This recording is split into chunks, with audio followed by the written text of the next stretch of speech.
Hello friends, welcome back to our e-learning platform Origins ईशाला। Last session में हमने nuclear power plants को series को स्टार्ट कर दिया था एंड कुछ बेसिक फंडामेंटल्स न्यूक्लियर फिजिक्स के हमने कॉन्सेप्ट क्लियर कर लिए थे। This time around we are going to go a little bit in depth about the few terminologies that are going to be useful for this topic and are going to make you sound like a technically knowledgeable person when you use them in your answers, on your speech or wherever. They hold a very उनकी बहुत एक अच्छी space है, important place है इस topic में because they make up this whole concept of nuclear power plant work. So without further do let's get on with this topics. So here we go. तो अगर आपने लास्ट सेशन में focus किया होगा तो जब मैंने वो डायग्राम बनाया था हीलियम का तो मैंने कुछ लिखा था उसके हीलियम के बाद 2He4. तो उसमें I think you know what is He. It is the chemical symbol in periodic table for helium. But what are those 2 and 4?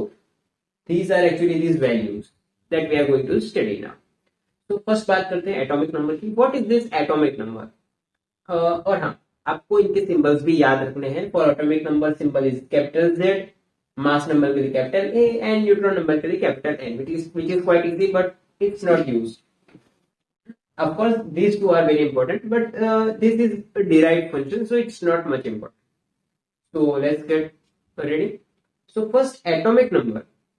Basically, जैसे कि हमने बात की, हर एक एटम प्रोटॉन्स, न्यूट्रॉन्स और इलेक्ट्रॉन से बनता है. So the total number of protons available in any particular atom is nothing but the atomic number. Number of protons, that is the atomic number. Next है mass number. That is capital A. It is nothing but the total summation of protons and neutrons available in a nucleus of an atom. यानी कि Z हमें सिर्फ protons का number बताता है, but mass number जो है कैपिटल A वो हमें प्रोटॉन्स प्लस न्यूट्रॉन्स का जो टोटल है वो डिनोट करता है. तो जब मैंने लिखा था 2He एंड देन अबव 4, तो उसमें जो 2 था वो हमारा एटॉमिक नंबर था, जो मैं बता रहा था कि इसके अंदर 2 प्रोटॉन्स है. And that 4 it was showing that इसके अंदर टोटल प्रोटॉन्स और न्यूट्रॉन्स का एडिशन करके जो वैल्यू है दैट इज 4. अब ऑब्वियस बात है, हमने प्रोटॉन को ले लिया टोटल को, तो न्यूट्रॉन को सिलेक्ट छोड़े, राइट. तो न्यूट्रॉन नंबर भी एक वैल्यू होती है जो हमें सिंपल इन दोनों के डिफरेंस में मिल जाती है. और ऑब्वियस बात है, क्योंकि कभी भी मास नंबर जो है एटॉमिक नंबर के साथ प्लस करने से आता है, न्यूट्रॉन्स को प्लस करने से आता है, तो इसकी वैल्यू कभी भी बड़ी रहेगी. That you have to remember clearly. That value of A is always greater than Z. तो आपको आइडेंटिफाई करने में हेल्प होता है कि यस, छोटी value then it's definitely atomic number and not mass number. बड़ी value then it's definitely mass number. तो अगर मैं लिखता हूं कुछ ऐसा 92U235, तो ये क्या बताता है? ऑफ कोर्स U यानी यूरेनियम है, that we know from periodic table. 92 जो है वो है इसका एटॉमिक नंबर, यानी इसके अंदर टोटल प्रोटॉन्स जो है दैट इज 92 प्रोटॉन्स है इसके अंदर. नेक्स्ट इज 235, यानी इसके अंदर जो टोटल प्रोटॉन्स प्लस न्यूट्रॉन्स का समेशन है दैट इज 235. अब मुझे इसके अंदर जानने के न्यूट्रॉन्स कितने हैं, just neutrons. Then what do I have to do? I just simply subtract these two values. That's it. तो कुछ ज्यादा प्रॉब्लमेटिक नहीं, दिस इज क्वाइट सिंपल. अब ये इंपॉर्टेंट इसलिए है, ये आपको अगले टॉपिक में पता चलेगा कि why this terms are important. Because कोई भी सब्सटेंस या एटम इटसेल्फ उसकी जो प्रॉपर्टीज आती है वो इनके ऊपर डिपेंड करती है. यानी अगर एक न्यूट्रॉन या प्रोटॉन की वैल्यू बढ़ गई न्यूक्लियस में तो उसकी जो केमिकल प्रॉपर्टीज है, मैकेनिकल प्रॉपर्टीज है, उनमें इफेक्ट आता है. So we have to take care of these values for the successful chemical reaction if we want to control them. So with that said, let's move on to our next topics. And of course, if you want to see definitions, then I'm going to just write the definition. You can pause the video at that time and note it down if you want.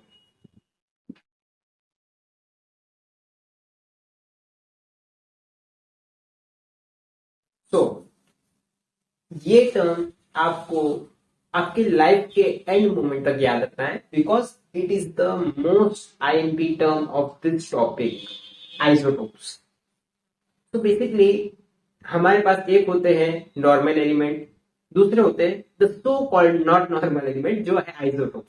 Because normal element की normal properties मिलती है, but हमें कुछ special चाहिए, कुछ अलग, कुछ हटके। नॉर्मल से हमारा मूड नहीं बनता, मजा नहीं आता।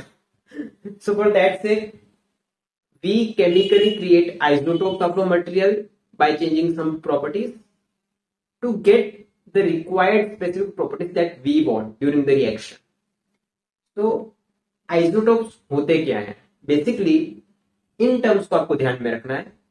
तो ऐसे मटेरियल जिनके Z यानी एटॉमिक नंबर की वैल्यू सेम है बट मास नंबर डिफरेंट है। अब एलिमेंट सेम होना चाहिए बट उसके मास नंबर को हमें डिफर करना है। अब ऐसा नहीं कि मैं हाइड्रोजन और यूरेनियम का एटम ले लूं, it has to be a same element like 1H1. This is a hydrogen with one proton and total mass number of 1. That means it does not have any neutron. This is our basic element, original hydrogen. Now I have 1H2. What does this indicate? यहाँ पे atomic number same है 1, but mass number has become 2. That means there is an addition of neutron, right? This is hydrogen and this has a specific name called deuterium. Deuterium, whatever you can say. In fact, ये power plants में बहुत ही large scale पे use होता है deuterium oxide. In fact special power plant का nuclear reactor भी है जो इसके नाम से इंस्पायर्ड है, कांडू रिएक्टर बोलते हैं। कांडू, नॉट अदर वर्ड, CANDU, कांडू, जो इस पे चलता है बेसिकली। तो it's a very important element जो हाइड्रोजन का आइसोटोप है, डिक्टियम। इसके बाद नेक्स्ट भी आ सकता है 1H3, 1 प्रोटॉन एंड 2 न्यूट्रॉन्स, जो टोटल मास नंबर इज 3। तो इसमें कोई रोक नहीं, बट यहाँ पे हमारा काम हो जाता है। We just require one more extra neutron, we don't require much different. Similarly uranium के केस में भी आता है, U92 सेम रहेगा बट दिस कैन बी 233, 235, 238 और what ever. This value can change and all of this will be isotopes of the original uranium. So this is how it works, isotopes. And important इसलिए है क्योंकि हमारा जो natural uranium होता है उसको हम डायरेक्टली यूज नहीं कर सकते। कंटिन्यूअस चेन रिएक्शन चलता रहना चाहिए for nuclear process to continue. तो उस प्रोसेस को कंटिन्यू करने के लिए हमें कुछ एक्स्ट्रा न्यूट्रॉन्स की जरूरत पड़ती है जो ये आइसोटोप्स के पास होते हैं। For that purpose it holds a very important place in the field of nuclear physics and nuclear power plant as well. तो आपको मरते दम तक तो इसको याद रखना ही, अगर आप न्यूक्लियर फील्ड में कभी फ्यूचर के करियर के बारे में सोच रहे हो। बिकॉज जस्ट इमेजिन आप एक पावर प्लांट इंजीनियर हो न्यूक्लियर पावर प्लांट के, बट आपको आइसोटोप्स नहीं खबर, क्या इज्जत रह जाएगी यार मार्केट में। With that said, let's move on to our next topic.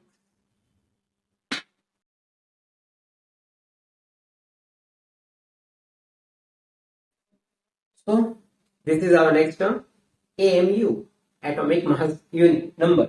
No, atomic mass unit.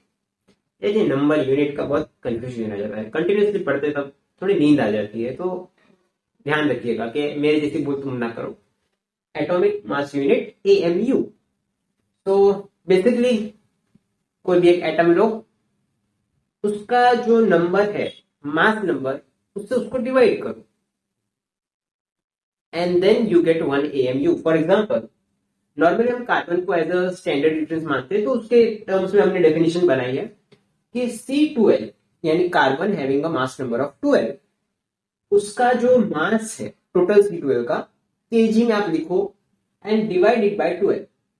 तो वो जो आपको वैल्यू मिलेगी that is called 1 AMU, atomic mass unit.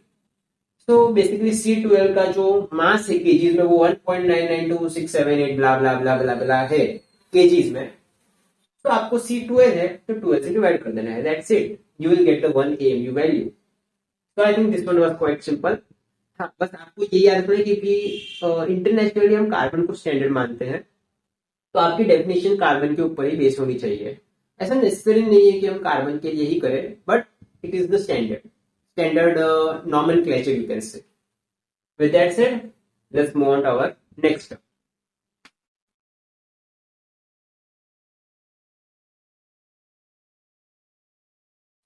Here is our next term.